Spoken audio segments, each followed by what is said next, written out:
Why is everyone so exhausted? Not just physically, but emotionally, mentally, and spiritually. Every time I look, people seem tired. Parents are just trying to get through a day instead of enjoying it. Children are growing up while we're busy waiting for the weekend. We're wishing time away, Monday to Friday, Friday to Saturday, summer till Christmas, Christmas to the New Year. Then one day we realise life didn't wait for us, and I can't help but wonder, what if exhaustion isn't actually the problem? What if it's the symptom? If you're new here, hi, I'm Danielle. This channel is called The Wildlight Way, and every week I explore the questions that have completely changed the way I see life. Not because I have all of the answers, but because asking better questions completely changed mine. So, why are we so exhausted? I don't think it's because we're weak. I don't think it's because we're doing too much. I think it's because most of us are trying to live a life that doesn't actually belong to us. From the moment we're children, we're taught what success should look like. Work hard, stay busy, be productive, don't waste time, keep going, be a good employee, be a good parent, a good partner, a good daughter, a good friend. We're taught to smile, to keep everyone else happy, to push through, and somewhere along the way we begin to believe our worth depends on how much we can carry, how much we can achieve, we can sacrifice. Rest almost becomes something you have to earn. Have you ever noticed that? Someone asks what you've been doing today, and if the answer is, I rested, it almost feels like we need to explain ourselves or justify it, as if slowing down somehow means we've failed. But what if that's exactly backwards? I also don't think people feel safe to stop, because when we stop, we meet ourselves without distractions, without the constant doing, without the next thing to chase, and that's uncomfortable.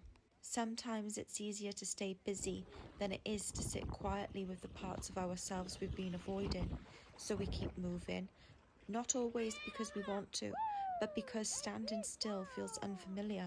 I think that's why exhaustion shows up in many different ways. Some people are physically exhausted, some emotionally, some mentally, some spiritually, and although they can exist separately, I think they often become connected. If you're physically exhausted for long enough, eventually it affects your emotions. You become frustrated, maybe guilty, maybe ashamed because you feel like you're not doing enough. And when you're carrying that, it's hard to feel connected to yourself. The opposite can happen too. Emotional exhaustion eventually shows up in the body: stress, burnout, illness, tension, disease. One of the biggest things I've noticed is the difference between being at home and being in the van. When I'm at home, I often wake up exhausted. Sometimes even leaving the house feels like too much. Then I finally make myself go, and I usually feel better until I come home again. That's when the heaviness returns. But when we're traveling, something changes. We wake up, we open the doors. We're already outside. Lucas is excited, the dogs are in their element. Nothing feels rushed. We've got food, water, a bed if Lucas needs a nap. The whole day feels slower, more spacious, more alive. But here's what I've realised. It wasn't always like this. When I first started travelling, I brought the same exhausted version of myself with me. I still believed I had to make the most of every day, keep moving, exploring, pushing. I didn't know how to slow down, because slowing down didn't feel safe. I felt lazy. I felt like I wasn't doing enough. I felt like I was wasting time. The van didn't magically change me. The real change happened when I slowly began learning that I didn't have to earn rest, that I was allowed to sit outside quietly while Lucas played, allowed to spend an hour laying in the back of the van listening to the wind move through the trees, allowed to simply exist without needing to prove anything. Maybe freedom isn't just about where we live. Maybe it's about finally believing we're allowed to stop running. I actually laughed recently because I finally went for an x-ray on my foot. 4.5 months after I injured it, the doctor rang me and said, "Danielle, it's still broken." Then he laughed and said, "I honestly don't know how you've been carrying on." And I laughed too, because I'd actually been carrying Lucas, converting a van, moving furniture, hiking mountains, travelling, driving across Europe all the way back to the UK with a broken foot, doing everything as though nothing had happened. But afterwards, I realised something. Maybe that's exactly the point. I was so used to carrying on that I never really stopped long enough to let my body heal. And I wonder how many of us are living like that. Maybe not with a broken foot, but with broken parts of ourselves. Still carrying everything, still showing up, still proving, still surviving, because stopping doesn't feel like an option. Watching Lucas has taught me something too. Children don't naturally rush through life. They notice the birds, the sticks, the clouds, the puddles, the wind. They aren't trying to get anywhere. They're completely inside the moment they're already living. Maybe that's why they seem so alive. Not because life is easier, but because they're actually present for it. People often say, that's just life. Maybe, but I've experienced something different now. Not perfect, not easier, just different enough to know there isn't only one way of life. Different enough to know that what feels normal isn't always what nourishes us. I think we've confused money with wealth.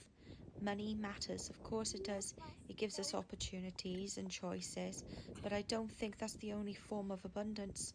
Abundance can look like time, like presence, health, peace, love, connection, a slow morning, a conversation that changes your life.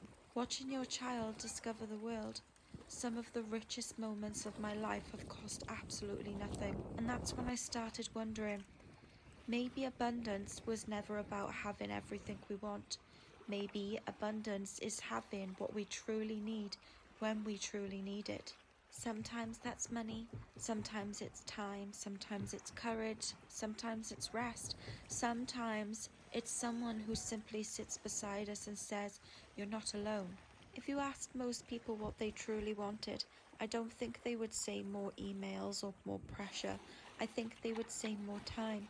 Time with the people they love, time to breathe, time to enjoy their children, time to rest and do the things they really want to do.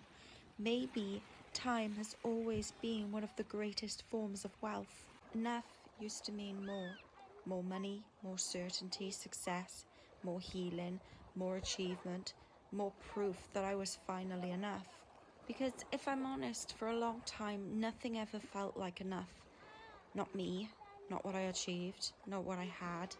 Every time I reached the next goal, there was another one waiting.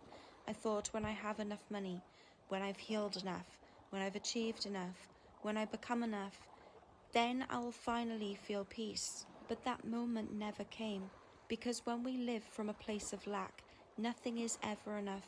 No amount of money, no relationship or achievement, no amount of validation, because we're asking the outside world to fill something we believe is missing inside ourselves. And I wonder how many of us are living like that, always chasing the next thing, believing the next job, the next house or holiday, the next promotion or relationship will finally be the thing that makes us feel enough. But what if enough was never something we had to chase? What if enough was something we remembered? Now enough feels completely different. Enough time, enough love, enough peace, enough food, enough presence, enough connection. I've realised there's a huge difference between what we truly need and what we've been taught to want. So maybe we're not exhausted because life was meant to feel this way. Maybe we're exhausted because we've spent so long trying to become enough that we've forgotten we already are. Maybe the life we're looking for isn't waiting at the end of all of this rushing. Maybe it's waiting for the moment we finally feel safe enough to slow down. If this conversation resonated with you, I'd genuinely love to hear your thoughts in the comments. What does enough mean to you? And if you're enjoying these conversations, I'd love for you to subscribe and become part of the Wildlight Way. Every week I share reflections on conscious parenting, van life, nature, healing, and questioning the stories we've inherited about what it means to live a meaningful life. Until next time, take care of yourself, and remember, you don't have to earn your worth. You don't have to earn your rest or your place here. You belong exactly as you are because you exist.